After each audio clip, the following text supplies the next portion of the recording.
First, regard to the returning vets and PTSD, I think one of the great shames of George Bush and of the Congress is undercounting of U.S. casualties. The figure 15,000 U.S. casualties is out there, and it's a figure that the Democrats and Republicans both use. It's a false figure.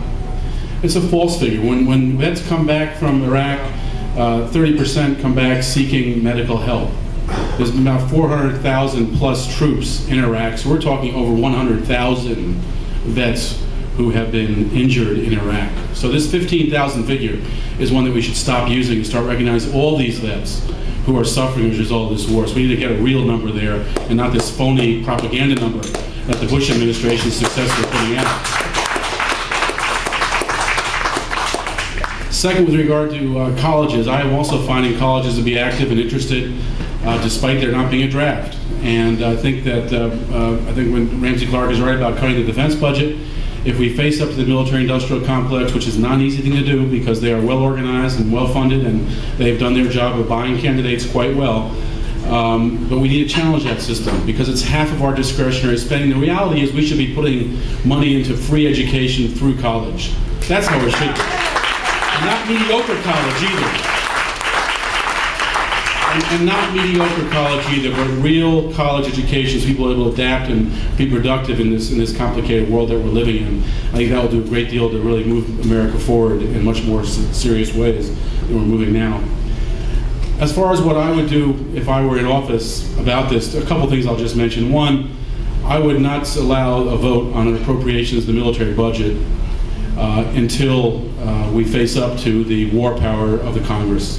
Unless a war is declared by Congress, they should not be voting for appropriations.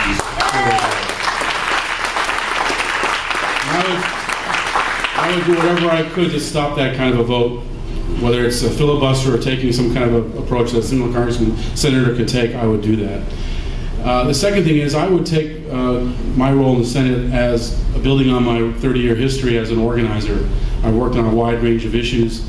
Paperless voting is a big problem I've been working on recently. We're trying to get a paper trail for electronic voting, ending the war on drugs, social and economic justice, ending the Iraq war. Those issues I've worked on and I care about. And I would bring the best organizers I could to the Senate and use my office as a foot in the door for the American people. Because we do not have a foot in the door in this Senate. We have a Senate, John McCain is something I don't agree with all the time. But he says about our electoral system something I think is very true, and I'm sure you'll agree with. And that is our Congress, our Senate, our electoral system is a massive influence peddling scheme where both parties conspire to sell the country to the highest bidder. Both countries conspiring to sell the country to the highest bidder in a massive influence peddling scheme. It's happening. Ernest Hollings was a little more blunt when he talked about the Senate on 60 Minutes. He described it as a house of prostitution. That Southern comment was pretty powerful. He said it, and it's a fiction to think they're just getting access. He says they're writing the bills. They're writing the bills, and we don't have a foot in the door. And so when Americans are surveyed, the Economist reported this in July, they're asked the question, do you feel represented by your elected officials in the federal government? Only 17% could say yes. 83% of Americans in the greatest supposed representative democracy on earth, 83% could not say they felt represented by their federal elected officials. We need a foot in the door, and if I'm in the Senate, I'm going to make sure that my foot is in the door for the American people. Now, I agree with I'm going to close on this point. I agree with that the speakers all said we cannot wait for the elections. We need to act now.